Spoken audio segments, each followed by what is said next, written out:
Good evening students.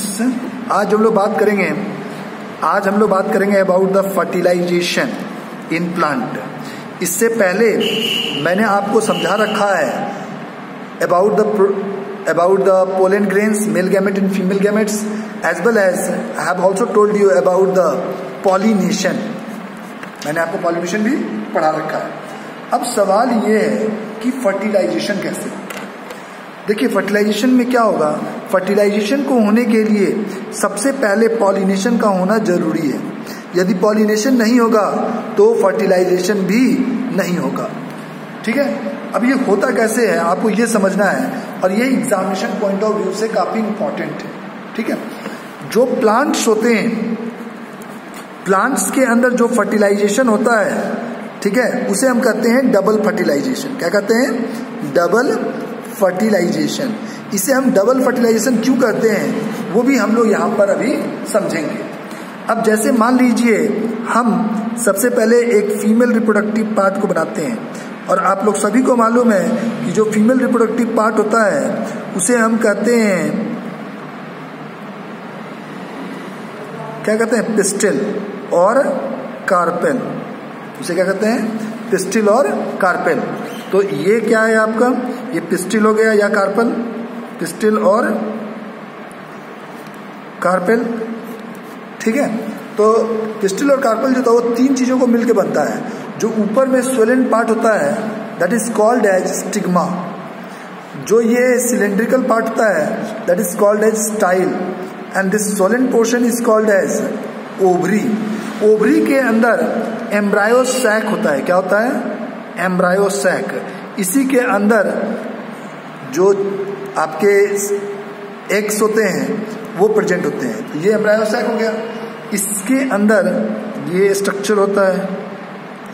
ये तीन cell ऊपर में हो गए, एक सेल दो न्यूक्लियाई वाले बीच में हो गया, और यहाँ पर एक बड़ा सा सेल और दो छोटे छोटे सेल्स आपको दिखाई देंगे। ठीक है, तो ये जो एम्ब्रायो सैक होता है वो 8 न्यूक्लियाई स्टेज और 7 सेल स्टेज होता है। इसमें देखो 7 सेल हैं और 8 न्यूक्लियस है, 3 यहाँ 3 यहाँ और 2 न्यूक्लियाई यहाँ पे। ये एक सेल, 3 सेल ये, 3 सेल ये, 7 सेल ये तो हुए। तो जो आपका कार्पेल जो एम्ब्रायो सैक होता है वो क्या है? 8 nuclei and 7 cell stage structure. अब इसमें होता क्या है समझिए फर्टिलाइजेशन में। सबसे पहले जो पोलन ग्रेन्स होंगे, पोलन ग्रेन गोल गोल से होते हैं, ठीक है, ये स्टिग्मा पे फॉल करते हैं। ये क्या करते हैं? ये मान लीजिए पोलन ग्रेन्स हैं, पोलन ग्रेन्स हैं, तो ये पोलन ग्रेन्स स्टिग्मा पे फॉल करते हैं। यदि ये पोलन ग्रेन उसी स्पीसीज के हुए जिस स्पीसीज का ये स्टिग्मा है, यदि पोलन ग्रेन उसी स्पीसीज के हुए जिस स्पीसीज का ये स्टिग्मा है, तभी ये स्टिग्मा इन पोलन ग्रेन्स को अलाउ करेगा कि वो न्यूट्रिशन को एब्जॉर्ब करे। यदि ये किसी दूसरे स्पीसीज का हुआ तो स्टिग्मा अलाउ नहीं करेगा कि ये मॉइस्चर और नरिशमेंट ऑब्टेन करे। जब ये मॉइस्चर और नरिशमेंट ऑब्टेन नहीं करेंगे तो ये पोलन ट्यूब को फॉर्म नहीं करेंगे। अब मान लीजिए कि हम कह रहे हैं कि ये A, B, C, D और ये E, ये 5 पोलन ग्रेन है। इसमें E और D जो है मान लीजिए दूसरे स्पीसीज का है, ठीक है, और A, B, C जो है वो सेम स्पीसीज का है जिस स्पीसीज का ये स्टिग्मा है। तो यही 3 केवल मॉइस्चर और नरिशमेंट ऑब्टेन करेंगे, ये 2 नहीं कर पाएंगे। तो केवल यही 3 पोलन ट्यूब को फॉर्म करेगा। किस चीज को फॉर्म करेगा? पोलन ट्यूब को फॉर्म करेगा। और पोलन ट्यूब को जब फॉर्म करेगा तो इन तीनों में से कोई एक ज्यादा तेजी से जो बढ़ रहा होगा वो आगे बढ़ेगा, बाद बाकी रुक जाएंगे। ठीक है, अब मान लीजिए ये बढ़ना शुरू हुआ आगे, तो it will follow the path toward micropylar and. ये रास्ता कहाँ पे ले जाएगा इसको? ये वाला जो ओपनिंग है ना, इसे हम कहते हैं माइक्रोपाइलर एंड। इसे क्या कहते हैं? Micropylar and. तो ये माइक्रोपाइलर एंड है, ठीक है। अब इस माइक्रोपाइलर एंड के पास ये पोलन ट्यूब, ये क्या है? Pollen tube. पोलन ट्यूब कब फॉर्म हुआ? पोलन ट्यूब उस समय फॉर्म होगा जब पोलन ग्रेन उसी स्पीसीज का होगा जिस स्पीसीज का स्टिग्मा है, ठीक है, क्योंकि पोलन ट्यूब उसी समय फॉर्म होता है जब मॉइस्चर और नरिशमेंट ऑब्टेन करता है pollen grain from the stigma, ठीक है। तो ये इस अब आप ये सोच रहे होंगे कि ये यहीं पे क्यों आया? ये इसलिए आया क्योंकि जो पोलन ट्यूब होता है, मान लीजिए पोलन ट्यूब है, तो पोलन ट्यूब का जो टिप होता है वहां से एक ऐसा केमिकल रिलीज होता है जो पोलन ट्यूब को, ये क्या है? पोलन ट्यूब, तो इस पोलन ट्यूब को माइक्रोपाइलर एंड की तरफ अट्रैक्ट करवाता है। ये केमिकल कहाँ ले आता है उसको? माइक्रोपाइलर एंड के पास। माइक्रोपाइलर एंड के पास आने के बाद ये जो पोलन ट्यूब है ये यहाँ से रप्चर हो जाता है। जैसे ये पोलन ट्यूब यहाँ पहुँचा, ये मान लीजिए माइक्रोपाइलर एंड है, तो ये रप्चर हो गया। अब रप्चर हो गया तो इस पोलन ट्यूब के अंदर दो न्यूक्लियाई आ रहे होते हैं पोलन ग्रेन के। ये क्या है? दो न्यूक्लियाई है, 2 न्यूक्लियाइज ऑफ पोलन ग्रेन कहो या मेल गैमेट कहो, बात एक ही है, ठीक है।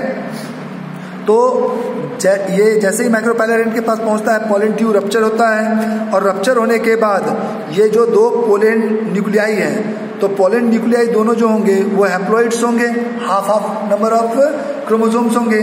तो जो फर्स्ट मेल न्यूक्लियाई है, जो फर्स्ट मेल न्यूक्लियाई है वो एग के साथ फ्यूज होगा। किसके साथ फ्यूज करेगा? एग के साथ। तो ये जो फ्यूजन होता है, इस फ्यूजन प्रोसेस को हम कहते हैं फर्टिलाइजेशन। क्या कहते हैं? Fertilization. Fusion of male nuclei with the egg is called as what? Fertilization. जब ये दोनों फ्यूज करेंगे तो ये बनाएंगे जाइगोट। ये क्या फॉर्म करेंगे? जाइगोट। तो फर्टिलाइजेशन विल फॉर्म जाइगोट, ठीक है। और यही जाइगोट जो होता है that is responsible for forming the embryo. For forming what? Embryo.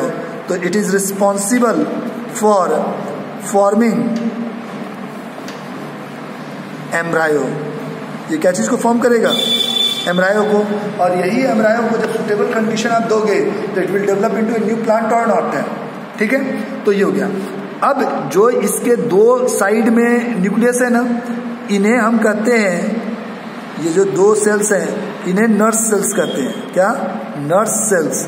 ये जो एक बड़ा वाला है this is called as egg, इसके साथ फ्यूज हुआ। तो ये जो नर्स सेल्स होते हैं ये छोटा इसलिए होते हैं क्योंकि अपने सारे जो नरिशमेंट है वो सब किसको दे दिया? एग को। तो एग को दे दिया तो एग का साइज बड़ा हो जाएगा और उनकी साइज छोटी हो जाएगी, तो इसके कारण वो डिजेनरेट जाते हैं, ठीक है। तो एग तो फ्यूज होके जाइगोट बन गया which is ultimately forming embryo which will lead toward formation of a new plant. अब जो सेकेंड मेल न्यूक्लियाई है, सेकेंड मेल न्यूक्लियाई है, तो जो सेकेंड मेल न्यूक्लियाई है ये दोनों तो फ्यूज नहीं होंगे तो वो ऊपर जाएगा। ऊपर जाएगा तो कौन मिलेगा इसको? Polar cells. ये इसे कहते हैं हम पोलर सेल, ठीक है। तो पोलर सेल में कितने न्यूक्लियस हैं? 2। तो ये हो गया 2n, ये तुम्हारा n था, मतलब हाफ नंबर ऑफ क्रोमोसोम। यहाँ पे भी ये n था और ये n था, तो ये दोनों फ्यूज होंगे तो जाइगोट क्या हो जाएगा? 2n। मतलब जितना उस स्पीसीज के अंदर क्रोमोसोम होगा उतने ही रह जाएंगे। जैसे ह्यूमन बींग्स है तो ह्यूमन बींग्स में 46 नंबर ऑफ क्रोमोसोम होते हैं, तो स्पर्म में 23 होता है, एग में 23 होता है, nn, तो वो मिलकर 2n हो गया 46। ऐसे ही यहाँ पर ये हाफ और ये हाफ मिलके जो कंप्लीट सेल होगा उसमें कंप्लीट नंबर ऑफ क्रोमोसोम्स बन जाएंगे कि नहीं बन जाएंगे? अब यहाँ पर ये जो पोलर सेल के साथ फ्यूजन हुआ तो ये 2 न्यूक्लियाई थे, ये 1 न्यूक्लियाई था, तो इस फ्यूजन को हम कहते हैं ट्रिपल फ्यूजन। इसे क्या कहते हैं? Triple fusion. और ये जो ट्रिपल फ्यूजन है, ये ट्रिपल फ्यूजन फॉर्म्स एंडोस्पर्म। ये क्या फॉर्म करता है? एंडोस्पर्म। ये एंडोस्पर्म इस एम्ब्रायो को डेवलप करने के लिए, जो जाइगोट है, जाइगोट डेवलप हुआ एम्ब्रायो में, तो उस एम्ब्रायो में डेवलप होने के लिए उसे कुछ नरिशमेंट चाहिए या नहीं चाहिए? नरिशमेंट चाहिए। तो जो नरिशमेंट उसको मिलता है वो नरिशमेंट प्रोवाइड करता है ये एंडोस्पर्म। और जो ये 3 सेल्स हैं ये डिजेनरेट हो जाएंगे, इन्हें हम एंटीपोडल सेल्स कहते हैं, एंटीपोडल सेल्स। और ये जब एक फर्टिलाइजेशन होगा तो ये फर्टिलाइजेशन होने के बाद ये डिजेनरेट हो जाते हैं, कोई काम नहीं है। ये एंडोस्पर्म जो होते हैं इसका काम क्या है? एंडोस्पर्म का काम, एंडोस्पर्म हमेशा 3n होता है, 2n और ये n कितना हो गया 3n। तो एंडोस्पर्म जो होता है, एंडोस्पर्म प्रोवाइड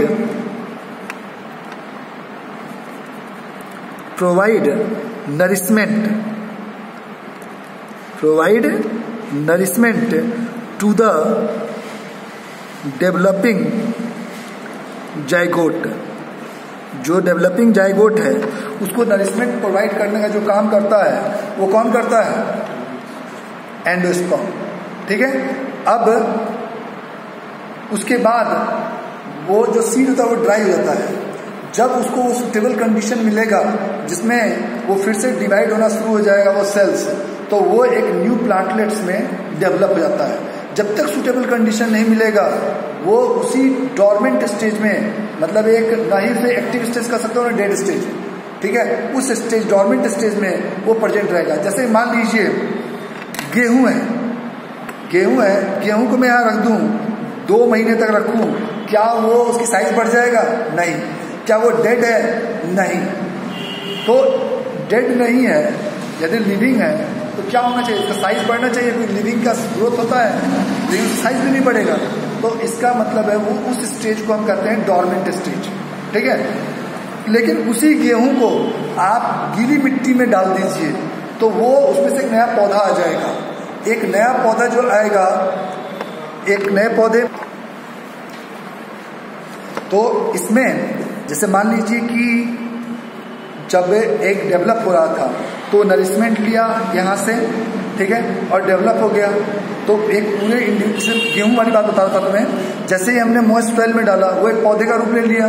तो उसमें क्या हुआ कि उसने सॉइल में उसको वो सारे सूटेबल कंडीशंस मिले जो उसके सेल को डिवीजन में मदद करना शुरू कर दिया।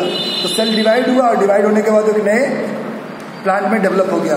तो इस तरीके से पूरा का पूरा प्रोसेस होता है। तो यहाँ पे बात बताओ कि एक फ्लावर के अंदर कितने बार फर्टिलाइजेशन हुआ? 2 बार। तो एक बार तो यहाँ हुआ उसके फर्स्ट मेल न्यूक्लियाई से एक में, और यहाँ पे सेकंड मेल न्यूक्लियाई से उसके पोलर सेल में हुआ। तो क्योंकि यहाँ पे 2 बार फ्यूजन हो रहा है प्लांट फ्लावर के अंदर, तो इसी कारण से इस तरह के जो फर्टिलाइजेशन होता है तो उसे हम कहते हैं डबल फर्टिलाइजेशन। उसे क्या कहते हैं? Double fertilization. तो यदि since two time the fertilization take place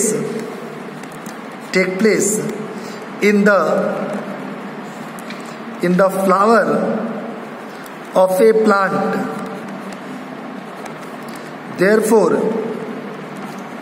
such fertilization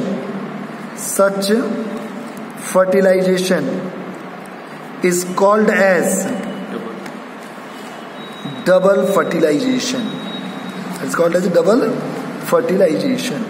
तो एक क्वेश्चन तुमसे ये पूछ देता है कि why we call the double fertilization when the fertilization take place in the flower. जब हम फ्लावर कहते हैं तो फ्लावर का मतलब है एंजियोस्पर्मिक फ्लावर। क्या मतलब है? Angiospermic flower. ठीक है। क्योंकि नॉर्मली जितने भी हमारे सराउंडिंग में आसपास में जितने भी फ्लावर्स हैं या प्लांट्स हैं वो सब एंजियोस्पर्मिक फ्लावर्स या प्लांट हैं। तो इसलिए हम जब भी बात करेंगे फ्लावर्स की तो ऑटोमेटिक किसकी बात कर रहे हैं? एंजियोस्पर्मिक फ्लावर की। अब फ्लावर से फर्टिलाइजेशन कैसे हुआ समझ में आ गया। ठीक है। एक बात बताओ, एक आफ्टर फर्टिलाइजेशन की बात करते हैं। किसकी बात करते हैं? After fertilization. अब सवाल ये उठता है फर्टिलाइजेशन हो गया उसके बाद क्या होगा? मान लीजिए कोई फ्लावर है, ठीक है, कोई फ्लावर है, तो आफ्टर फर्टिलाइजेशन की बात कर रहे थे।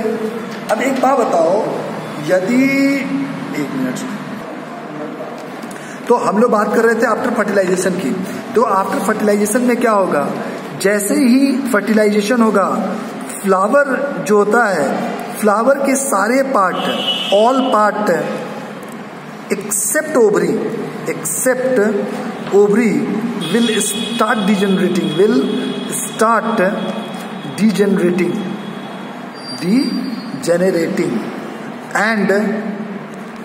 and the ovary will start developing। तो ओवरी डेवलप होने लगा और सारे पार्ट डिजेनरेट होने लगे, तो इसका सीधा सा मतलब है कि फ्लावर में फर्टिलाइजेशन हो गया है। And after development the ovary will mature,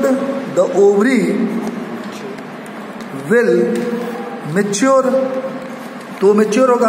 जब वो मैच्योर्ड हो जाएगा, ठीक है, तो मैच्योर्ड होने के बाद the matured ovary is called as what, the matured और राइपेंड, पका हुआ ओवरी इज कॉल्ड फ्रूट, उसे क्या कहते हैं, फ्रूट। कोई भी राइपेंड ओवरी और मैच्योर्ड ओवरी होता है तो उसे हम फ्रूट कहते हैं, ठीक है। तुमसे पूछ देगा कि व्हाट इज फ्रूट, तो राइपेंड और matured ovary is called as fruit. तो ये कैसे फ्रूट बनता है, ये यहाँ तक क्लियर है आपको, इसमें आपको कोई प्रॉब्लम नहीं होगा, ठीक है। एक चीज और, अब सवाल ये होता है कि सीड क्या होता है। सीड जब हम कहते हैं, तो जब यहाँ पे डबल फर्टिलाइजेशन हुआ था, याद कीजिए, तो ये एक फर्टिलाइज हुआ था, ये फर्टिलाइज होके क्या बना था, एम्ब्रायो। यही एम्ब्रायो क्या है, एम्ब्रायो सीड है, एम्ब्रायो क्या है, सीड। और यही सीड को जब सुटेबल कंडीशन मिलेगा तो वो एक प्लांट को फॉर्म करेगा, ठीक है। तो हमें से पूछा जाएगा कि कहीं पे भी कि व्हाट इज सीड, तो seed is the fertilized egg और नॉट। ये फर्टिलाइज्ड एग ही तो, जाइगोट क्या है, फर्टिलाइज्ड एग ही तो है। तो सीड क्या है, fertilized egg is called seed. अब एक बात बताओ, ओवरी के अंदर एग होता है या एग के अंदर ओवरी होता है?